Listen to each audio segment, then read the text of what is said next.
Hello, welcome to another episode of Yummy Data Science.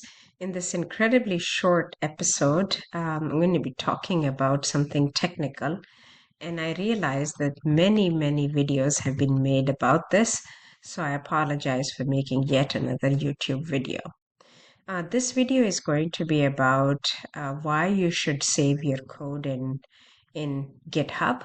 GitHub is very quickly, it's a web-based platform for developers and coders and data scientists to collaborate and swap code.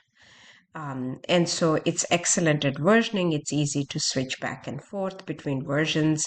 And more recently, it offers GitHub Copilot, which is the AI for various coding languages. And if you're new to programming completely and have not learned or just starting your journey with learning one language, I would recommend not using GitHub Copilot to learn. Use a book or some other effort to learn it.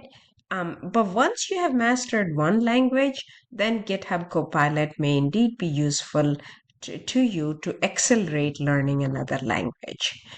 Because now your brain already has how one technical language works, and it's easier to then imprint upon your brain another set of pattern for another language. So GitHub works really well with a lot of enterprise industry standard tools like Databricks, Snowflake, VS Code, and there are lots of YouTube videos on that. But in one of my classes, students are using Google Colab, and so I want to make this video and show them how they can put their Google Colab notebooks in their GitHub repo. So some very quick steps. First of all, obviously on GitHub, you need to create your GitHub account. And for best practices, it's a good idea to include your photo so that people know it's a real person, and create an empty repo and call it something.